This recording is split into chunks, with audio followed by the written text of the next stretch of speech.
A few months ago, we had the privilege of helping Canon launch a new lens. We knew we wanted to share our experience with a story rather than just listing the specs. Here's how we brought that vision to life. Where to, I'll start to swing around and then we'll just take it slow. Yeah, that's insane, dude. Oh my God, this is so dope. Over the last 5 years, I've had the opportunity to work directly with Canon USA on a number of projects. From social media campaigns and lens releases, to a video series highlighting the power of the platform. As a career Canon user, these projects are always exciting for me. For this project, Canon approached us with a brand new lens and gave us free rein to put it through its paces. Right away, we knew we had to go to New York. And as we began to plan a little bit more, we came up with this idea of visiting some of Paul's favorite spots around the city. This spot is like where my New York City journey began. When I revisit the same places that I have in the past with a new lens, I carry this standard of what the other images looked like prior to it. So everything up until that point is a comparison for what is about to come out of my camera. This allows me to truly test the performance of the lens. I'm looking at sharpness, clarity, speed and accuracy of the autofocus, even comparing the manual focus throw, just to see how this lens stacks up against the rest. Okay, so pre-production. For a project like this, a lens release, there's not really a ton of time here. Once we were able to get briefed on the lens from the team over at Canon, we only had 3 or 4 weeks to go to New York, shoot the video, edit, go through revisions. So we knew we had to be really on top of the timeline here. Wow, I'm so happy. With this tight turnaround, we couldn't really afford to do much storyboarding or pre-production, so we just had to be nimble and trust our instincts, which honestly is how we prefer to work most of the time anyways. We do a lot of work in this storytelling documentary space, and it's a fine line between preparing too much and being able to adapt in the environment and let the story unfold in front of you. And with this video, we were really happy with how we balanced the two. Okay, so for the production, the crew, most of the time, it is just the two of us. One night though, we did have some help up on the bridge from our friend Ethan. They're so stabilized, it's like I'm holding nothing at all. So we wanted to get some shots of the two of us working together. With it being a hybrid lens, Canon really wanted to show off both the photo and video capabilities. So having Ethan there to get shots of the two of us working together, handing the lens back and forth, really helped hammer home that point that this can be used very effectively both for video and photo. The entirety of the video was shot in this run and gun doc style format. You can use any lights and just a handful of lenses, and that was all intentional. Again, back to the shortened timeline, the quick turnaround with the edit, and having to find that balance of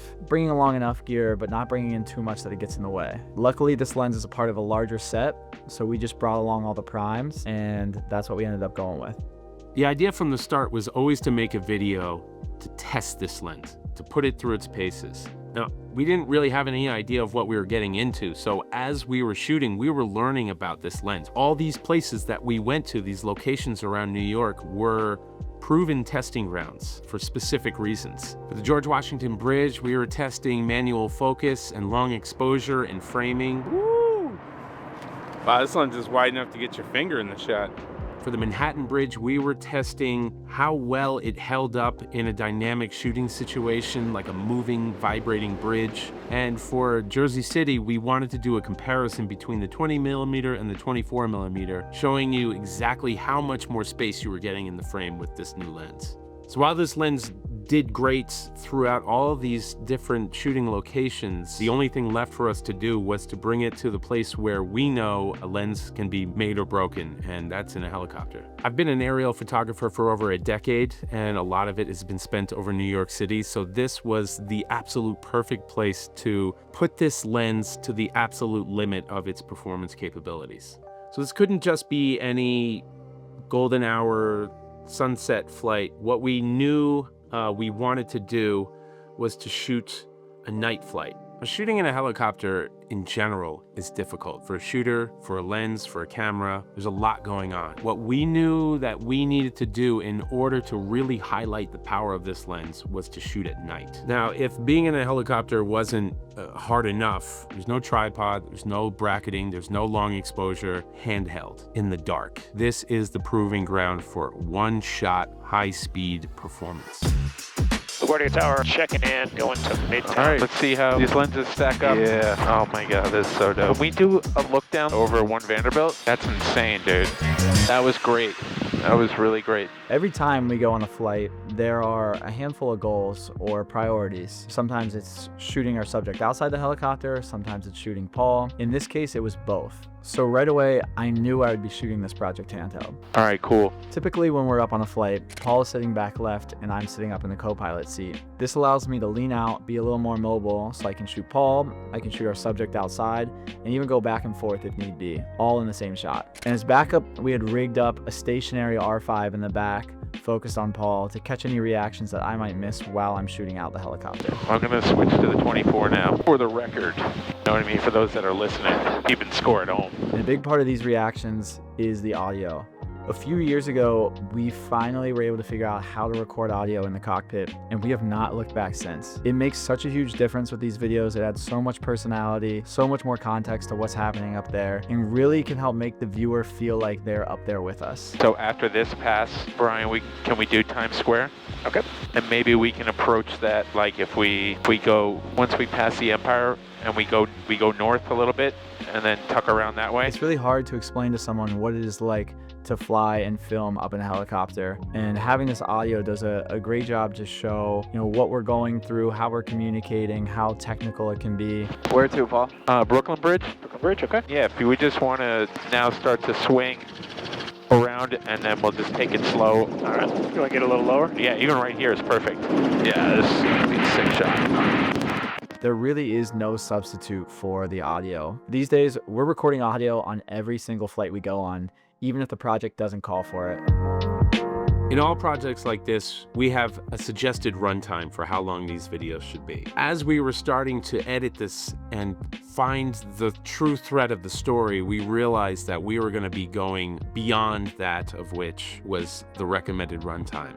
But we really felt strongly about how the story needed to unfold, and we wanted to give it space enough for it to breathe and to be digestible, and yet still move quickly enough that it held people's attention. This meant we had to be very intentional about what we included. This also meant we had to cut a lot. We were trying to balance including all of the technical details and educational aspects that Canon had requested, while still keeping things interesting and moving and staying true to the story that was happening in front of us. As we said earlier, we really wanted this to be a storytelling piece. We really wanted to focus on the story and Paul's journey with this lens. But at a certain point, with a project like this, you have to talk about specs. We had to highlight the strengths and be very intentional about sharing what it was that impressed us about the lens. While we made sure that the video wasn't scripted, we were definitely very aware of how we were delivering some of this information so they could still feel like a story and could still feel like Paul was discovering this as he went, because he really was. I'm shooting handheld on a shaking subway-ridden bridge at 1/15th of a second. Handheld. This wider frame paints just a little bit more of a picture. Everything I need is fitting into this frame. Sometimes 24 is too tight when we're this close to our subject, so the 20 millimeters is really giving us just the right amount of room from top to bottom, from left to right, and it's creating the perfect scene. In the edit, we were really relying on music and the sound bites captured on site. But as things began to unfold, we started to realize that we'd probably need some voiceover to help bridge the gaps between some sections. From there, we got the edit buttoned up and sent over to Canon, and luckily the revision process was pretty minimal. Just a couple requests, a couple changes here and there. So we're super appreciative to Canon for letting us tell the story how we wanted to, trusting us, getting behind our vision, and just made for a great product overall.